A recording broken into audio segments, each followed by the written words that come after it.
അതിദാരിദ്ര്യ നിർമ്മാർജ്ജന പ്രഖ്യാപനത്തിന്റെ പേരിലും ധൂർത്ത സെൻട്രൽ സ്റ്റേഡിയത്തിലെ പരിപാടിക്കായി ചെലവഴിക്കുന്നത് 1.5 കോടി രൂപയാണ്. അതിദരിദ്രർക്ക് സംരക്ഷണമൊരുക്കാൻ വകയിരുത്തിയ ഫണ്ടിൽ നിന്നും പണമെടുത്താണ് പരിപാടിക്ക് ചെലവഴിക്കുന്നത്. അതേസമയം വിവാദമായ പരിപാടിയിൽ നിന്ന് മോഹൻലാലും കമൽഹാസനും വിട്ടുനിൽക്കുകയാണ്. വിവരങ്ങളുമായി എസ് ശാലിനി ചേരുന്നു. ശാലിനി, ഒരു ഭൂലോക തട്ടിപ്പാണിപ്പോൾ സെൻട്രൽ സ്റ്റേഡിയത്തിൽ നടക്കുന്നത്. ഇന്ന് രാവിലെ നിയമസഭാ സമ്മേളനം വിളിച്ചിരുന്നു. മുഖ്യമന്ത്രി ഒരു പ്രസ്താവന നടത്തുന്നു. അതിദാരിദ്ര്യ നിർമ്മാർജ്ജന പ്രഖ്യാപനം മുഖ്യമന്ത്രി നടത്തി ഇതിനകം തന്നെ നിയമസഭ. പിന്നെ സെൻട്രൽ സ്റ്റേഡിയത്തിൽ കോടികൾ ചെലവഴിച്ച് എന്തിനാണ് ഇങ്ങനെ ഒരു പരിപാടി സംഘടിപ്പിക്കുന്നത്? 1.5 കോടി രൂപയാണ് ഇതിനായിട്ട് മാറ്റിവെച്ചിരിക്കുന്നത്. മാത്രമല്ല, അതിദരിദ്രർക്ക് സംരക്ഷണം ഒരുക്കാൻ വകയിരുത്തിയ ഫണ്ടിൽ നിന്നാണ് ഈ പണം ചെലവഴിക്കുന്നത് എന്നുള്ളതാണ്. നോക്കൂ, പാവപ്പെട്ടവരുടെ കഞ്ഞിയിൽ പാറ്റയിടുന്നു ഒരു ഭാഗത്ത്. മാത്രമല്ല, ഈ അവരുടെ പിച്ചച്ചട്ടിയിൽ കൈയിട്ട് വാരുന്ന ഒരു സമീപനം തന്നെയല്ലേ സർക്കാരിൻ്റെ ഭാഗത്തുനിന്നുണ്ടായിരിക്കുന്നത് ശാലിനി?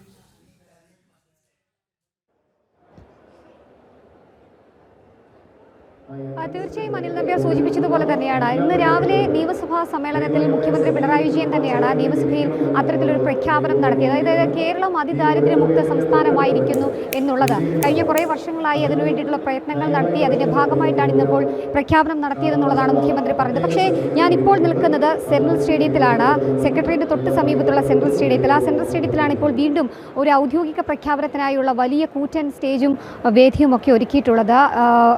പ്രശസ്ത നടൻ, മലയാളികളുടെയൊക്കെ അഭിമാനമായ നടൻ മോഹൻലാൽ അടക്കമുള്ളവർ ഈ പരിപാടിയിൽ പങ്കെടുക്കുമെന്ന് ആദ്യം പറഞ്ഞിരുന്നു. പിന്നീട് അദ്ദേഹം അതിൽ നിന്ന് വിട്ടുനിൽക്കുന്നു. നടൻ മമ്മൂട്ടി അടക്കമുള്ളവർ ഈ പരിപാടിയിൽ പങ്കെടുക്കുകയും ചെയ്യുന്നുണ്ട്. അവിടെയാണ് ഏറ്റവും എടുത്തു പറയേണ്ട അല്ലെങ്കിൽ എടുത്തൊരു ചോദ്യം ചോദിക്കേണ്ട സാഹചര്യം ഉണ്ടാകുന്നത്. അതായത് 53 കോടിയിലധികം രൂപ ഇത്തരത്തിൽ അതിദരിദ്രരായ സാധാരണക്കാരായ പാവങ്ങൾക്ക് വേണ്ടി വകയിരുത്തിയ 53 കോടി രൂപയിൽ നിന്നും 1.5 കോടി രൂപ ചെലവഴിച്ചുകൊണ്ടാണ് ഈ ഒരു പരിപാടി ഇപ്പോൾ കൊട്ടി ആഘോഷിച്ച് ഈ സെക്രട്ടേറിയറ്റിന്റെ സമീപത്തുള്ള ഈ സെൻട്രൽ സ്റ്റേഡിയത്തിൽ നടത്തുന്നത് എന്നുള്ള. അല്പസമയം മുമ്പ് വരെ ഇവിടെ വലിയ രീതിയിലുള്ള കലാപരിപാടികൾ നടത്തിയിരുന്നു.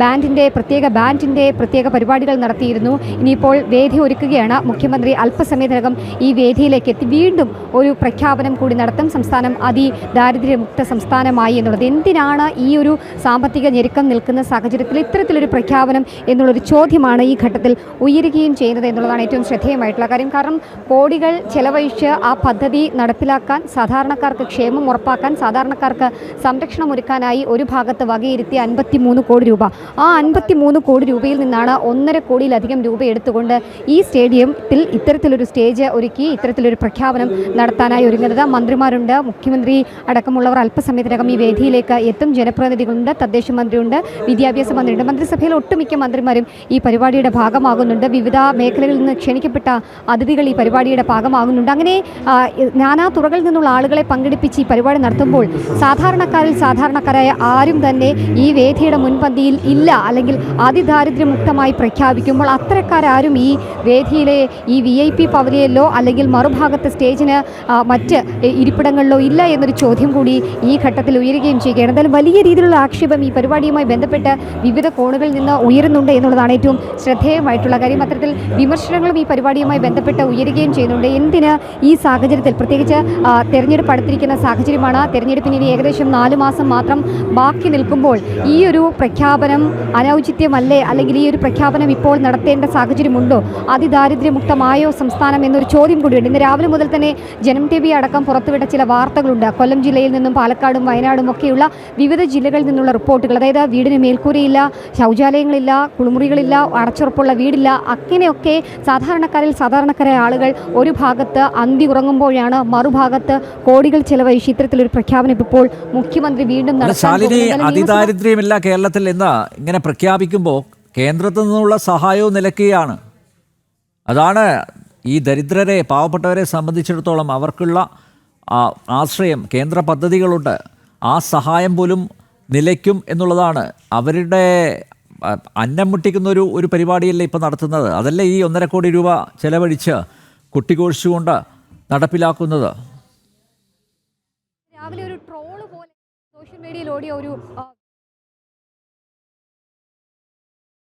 സംസ്ഥാനത്തെ ഓരോ ആശുപത്രികളിലും ജില്ലാ ആശുപത്രികളിലും ഒന്നതിന് DYFI പൊതിച്ചോറ് നൽകില്ല. അതായത് ദാരിദ്ര്യമില്ലാത്ത അല്ലെങ്കിൽ ദരിദ്രരില്ലാത്ത നാട്ടിൽ ഇനി എന്തിനാണ് അങ്ങനെ ഒരു പൊതിച്ചോറ് കൊടുക്കുന്നത് എന്നുള്ള രീതിയിൽ ഒരു ആക്ഷേപമായി അല്ലെങ്കിൽ ഒരു പരിഹാസമായി ഒരു തമാശ രൂപയുടെ ആ ഒരു പോസ്റ്റ് വന്നിട്ടുണ്ട്. പക്ഷേ ആ പോസ്റ്റ് വളരെയധികം ചർച്ച ചെയ്യപ്പെടുന്നതാണ്. കാരണം ഇത്തരത്തിലൊരു പ്രഖ്യാപനം നടത്തുമ്പോൾ ഇനിയിപ്പോൾ കേന്ദ്രത്തിൽ നിന്നുള്ള കോടികളുടെ ഫണ്ട് അതിനി ലഭ്യമാകില്ല. കാരണം ദാരിദ്ര്യമുക്ത സംസ്ഥാനമാണ്. അപ്പോൾ ദരിദ്രർക്ക് വേണ്ടി നൽകേണ്ട തുക ഇനിയിപ്പോൾ നൽകേണ്ടതായിട്ടില്ല എന്നുള്ള ഒരു വസ്തുത കൂടിയുണ്ട്. അപ്പോൾ ഇനി എന്തായിരിക്കും അക്കാര്യത്തിലൊക്കെ സംഭവിക്കുക എന്നുള്ളതാണ് കണ്ടറിയേണ്ടത്. എന്തായാലും കേരള പിറവി ദിനത്തിൽ കോടികൾ ചെലവഴിച്ചുകൊണ്ട് ഒരു ആർഭാടം നടത്താൻ, ഒരു ധൂർത്ത് നടത്താൻ അതിനൊരു വേദിയായി, അതിനൊരു പ്രഖ്യാപനം കേന്ദ്രമാക്കി ഈ ഒരു വേദിയെ മാറ്റുന്നു എന്നുള്ളതാണ് ഏറ്റവും ശ്രദ്ധേയമായിട്ടുള്ള കാര്യം. തദ്ദേശ മന്ത്രി അടക്കമുള്ളവർ കഴിഞ്ഞ കുറേ നാളുകളായി ഈ ഒരു പ്രയത്നം നടത്തുന്നു എന്നുള്ളതാണ് അവർ അവകാശപ്പെടുന്നത്. നമുക്കറിയാം, കഴിഞ്ഞ കുറച്ച് നാളുകൾക്ക് മുന്നിൽ തലസ്ഥാനം അടക്കമുള്ള പ്രധാനപ്പെട്ട മിക്ക ജില്ലകളിലും ഒപ്പം തന്നെ സംസ്ഥാനം തന്നെ മാലിന്യമുക്ത കേരളമായി പ്രഖ്യാപിച്ചിരുന്നു. പക്ഷേ ഇപ്പോഴും പല ജില്ലകളിലും മാലിന്യം കൂടിക്കിടക്കുന്നുണ്ട്. മാലിന്യമുക്തമല്ലാത്ത സംസ്ഥാനമായി കേരളം നിലനിൽക്കുന്നുണ്ട്.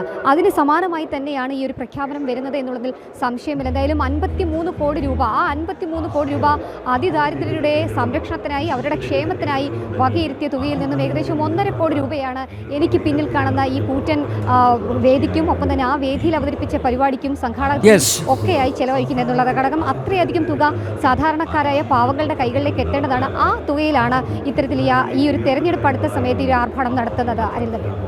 അതിദാരിദ്ര്യ നിർമ്മാർജ്ജന പ്രഖ്യാപനത്തിന്റെ പേരിലും ധൂർത്ത് സെൻട്രൽ സ്റ്റേഡിയത്തിലെ പരിപാടിക്കായി ചെലവഴിക്കുന്നത് 1.5 കോടി രൂപ. അതിദരിദ്രർക്ക് സംരക്ഷണമൊരുക്കാൻ വകയിരുത്തിയ ഫണ്ടിൽ നിന്നും പണമെടുത്താണ് പരിപാടിക്ക് ചെലവഴിക്കുന്നത്. അതേസമയം വിവാദമായ പരിപാടിയിൽ നിന്ന് കമൽഹാസനും മോഹൻലാലും വിട്ടുനിൽക്കുകയാണ്. ശാലിനിയാണ് തിരുവനന്തപുരം സെൻട്രൽ സ്റ്റേഡിയത്തിൽ നിന്ന് വിശദമായ വിവരങ്ങൾ നൽകിയത്.